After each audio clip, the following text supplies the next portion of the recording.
Greetings, Earthlings. Today I'm back with a review of another super cheap Shure dynamic microphone. But Andrew, you review so many Shure microphones, you must be a shill!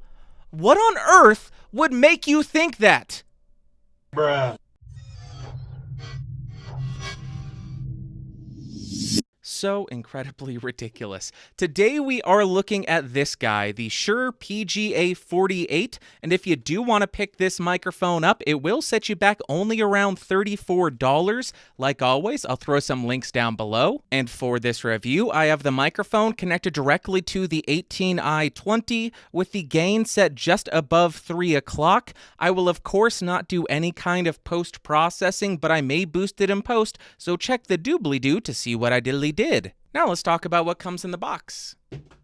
First, you will get a zippered storage bag. Then you will, of course, get the microphone. You'll get a microphone mount, which does not come with a 5/8 to 3/8 inch adapter, some documentation, and a sticker.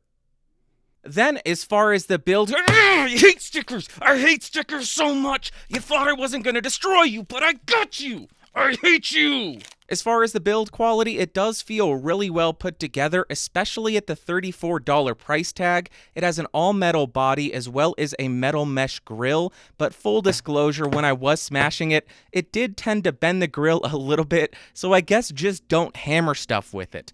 It also has an on-off switch which can function as a mute switch if you'd like, and it weighs in at around 300 grams or 10.58 ounces. Then, as far as the specs, this microphone has a cardioid polar pattern, a frequency response of 70 Hz to 15 kHz, a sensitivity of around -53.5 dB, and an impedance of 600 ohms. Now I'm spinning around the PGA48 to 90 degrees to show you the off-axis rejection and coloration. We will continue around to 180 degrees, show you what it sounds like here. Continuing around the microphone to the second 90-degree angle, and then we will rotate and end at the front. Now I'll go ahead and pass this microphone back and forth between my hands to show you how it does at rejecting handling noise. We will, of course, test the plosive, so please bring pizza pronto. Please bring pizza pronto. Please bring pizza pronto. Now I'm right on top of the microphone to show you the proximity effect of the PGA48. About 3 inches off of the microphone with it pointed at the corner of my mouth, and this is how it's sounding. About 1 foot away from the microphone, 2 feet away from the microphone, and about 4 feet away from the microphone. Now I am typing on a keyboard with Cherry MX Blues to see how much of my voice versus how much of the keyboard it picks up. And now I am just typing on the DAW keys for you elite gamers. Now I want to go ahead and do a very quick comparison of this microphone to the SM48 and the SM58. So right now I am speaking into the PGA48, and this is how it sounds. Now I'm on the SM48 at the exact same distance with the exact same gain settings. I will likely have to boost this microphone a little bit more in post, but this is how the SM48 compares. And finally, I am on the SM58 at the exact same distance and the exact same gain setting. Check the doobly-doo to see how much I boosted this one in post, and this is how the SM58 compares to the SM48 and the PGA48.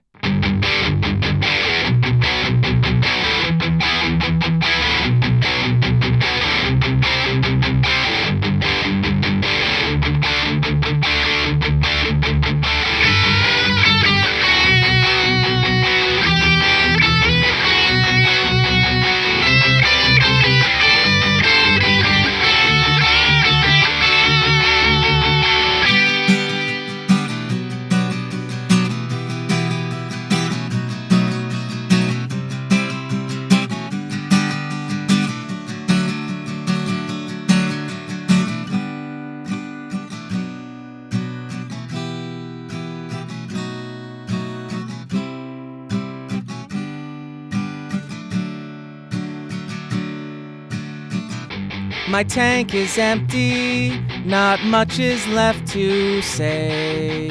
I beg for your guidance, won't you please show me the way? Seriously, you could tell me what to sing about. Ino Raso, thank you for sending those in. Very astute and accurate lyrics, appreciate ya. Come on, what do you want from me? It's a $34 microphone, and I'm pretty dang impressed with it. But as far as the pros of this microphone, it is just dirt cheap at $34. I still don't understand the economics of that. It has an all-metal build quality, which is great to see at this price. It has a hotter output than both of the SM48 and SM58, so you won't have to drive your preamp as hard, and it does have this handy little on-off switch, so you essentially have a free mute button. Pretty neat. But then as far as the cons, this microphone legitimately had some of the worst handling noise that I have heard on any microphone I have ever reviewed. It also wasn't stellar at plosive rejection, and as you saw, the metal grill on this thing isn't quite as sturdy as that of the SM48 or SM58, but at this price, they had to cut corners somewhere. Now, as far as my overall thoughts on the electric guitar, there wasn't anything awful about it. It was a little bit muddy in the lower frequencies, but it had this really aggressive tone to it, which I thought was very complimentary for a distorted guitar like I was recording. Then on the acoustic guitar, I thought it lacked a bit of body in the low end and also had this somewhat honky type of characteristic to it, and just all around for the acoustic guitar, it's not one of my favorites. Next up for singing, this microphone gives you a very forward sound, meaning it has a very big presence and treble boost to help your voice pop out of the mix and stick out from everything else going on there, and I thought it sounded pretty dang good in that short test song that I did. And lastly, for spoken word, I think the microphone has a nice fullness to it and it gives this nice body to the voice, but there is a bit of grittiness in the top end, which I am just not that keen of. And now, would I recommend this microphone? Of course I would. It's a $34 microphone that sounds pretty dang good at that price. So if you are in the sub $40 price range and you're looking for an XLR dynamic microphone with an on-off switch, I think this is a killer beginner option. Why did I pronounce that weird? Beginner option. I'm a moron. With that being said, I would 100% recommend that you pick up a pop filter with this thing because it doesn't do the best at rejecting plosives, and I would not recommend this if you ever plan on recording anything while hand-holding this microphone because, my God, was that painful to listen to. All right, that is going to wrap up for today, so if you found this video fun, interesting, or helpful, go ahead and give me a thumbs up. If you hated it, give me a big old thumbs down. Want more videos? You can subscribe by clicking that logo down beneath me. And if you want to check out my podcast, go check it out at bandrewsays.com. I analyze tech news and social media news to determine how it affects you as a content creator. Super cool. I'll talk to you next time. Thanks for watching. Thanks for listening. Bye.